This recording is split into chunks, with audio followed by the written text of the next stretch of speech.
ഈശോ മിശിഹായ്ക്ക് സ്തുതിയായിരിക്കട്ടെ. ഈശോയുടെ പീഡാനുഭവവേളയിൽ ഏറ്റവും കൂടുതൽ ഈശോയെ വേദനിപ്പിച്ചത് ഒരു പക്ഷേ അവിടുത്തെ നഗ്നനാക്കിയതായിരിക്കാം. ശാരീരികമായ പീഡകളെക്കാളും താൻ നഗ്നനാണെന്നുള്ള ആ യാഥാർത്ഥ്യമായിരിക്കാം മാനസികമായ വിഷമത്തിന് കാരണമാക്കിയത്. ലൂക്കായുടെ സുവിശേഷത്തിൽ ഈശോ നല്ല സമരിയാക്കാരൻ്റെ ഉപമ പറയുന്നുണ്ട്. ജെറുസലേമിൽ നിന്ന് ജെറീക്കോയിലേക്ക് പോകുന്ന ആ മനുഷ്യനെ കള്ളന്മാർ ആക്രമിക്കുമ്പോൾ ആദ്യം അവനെ നഗ്നനാക്കുകയും അവനെ പ്രഹരിക്കുകയും അർദ്ധപ്രാണനാക്കി അവനെ ഉപേക്ഷിക്കുകയും ചെയ്യുന്നുണ്ട്.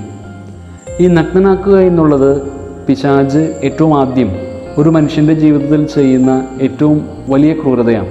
ദൈവത്തിൻ്റെ മകൻ എന്ന വലിയ സ്ഥാനം നഷ്ടപ്പെടുത്തിക്കൊണ്ട് മാമോദീസ വേളയിൽ അവന് ലഭിച്ച സ്വർഗീയമായ വിശുദ്ധിയുടെ വസ്ത്രം നഷ്ടപ്പെടുത്തുകയാണ്. ഓരോ മനുഷ്യനും പാപം ചെയ്യുമ്പോൾ, ഓരോ മനുഷ്യനും പ്രലോഭനത്തിലകപ്പെട്ട് പാപത്തിലേക്ക് വീഴുമ്പോൾ ആദ്യം സംഭവിക്കുന്നത് ദൈവപുത്ര സ്ഥാനം നഷ്ടപ്പെടുക എന്നുള്ളതാണ്. മാമോദീസ വേളയിൽ സ്വീകരിച്ച ആ മനോഹരമായ വെളുത്ത വസ്ത്രം നമുക്ക് നഷ്ടപ്പെടുകയാണ്. നമുക്കെല്ലാവർക്കും നഷ്ടപ്പെട്ട ആ വെളുത്ത വസ്ത്രം വീണ്ടെടുക്കുവാനായിട്ട് ക്രിസ്തു ഒരിക്കൽ കുരിശിൽ വിവസ്ത്രനാവുകയാണ്. ഒരു വിധത്തിലും അതിന് അർഹമല്ലാതിരുന്നിട്ട് കൂടി ലോകത്തിൻ്റെ മാനവരാശിയുടെ വിശുദ്ധീകരണത്തിനും അവരുടെ രക്ഷയ്ക്കും വേണ്ടി കർത്താവ് സ്വമനസാലെ കുരിശിൽ നഗ്നനാക്കപ്പെടുന്നു. ഈശോയുടെ കുരിശിൻ്റെ നഗ്നതയ്ക്ക് പിന്നിൽ നമ്മുടെ ഓരോരുത്തരുടെയും ആത്മാവിൻ്റെ നഗ്നതയുണ്ട്.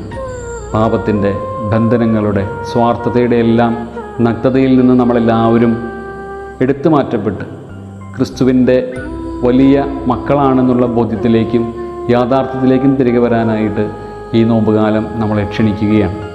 കർത്താവിൻ്റെ നഗ്നത അത് മാറ്റപ്പെടുന്നത് നമ്മൾ ഓരോരുത്തരും കർത്താവിൻ്റെ മക്കളാണെന്നുള്ള ബോധ്യത്തിലേക്ക് തിരികെ വരുമ്പോഴാണ്.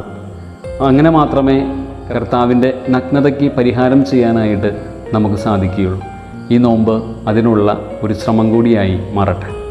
ഈശോ മിശിഹായെ ഞങ്ങളങ്ങേ കുമ്പിട്ടാരാധിക്കുന്നു. എന്തുകൊണ്ടെന്നാൽ വിശുദ്ധ കുരിശിനാൽ അങ്ങ് ലോകത്തെ വീണ്ടും രക്ഷിച്ചു.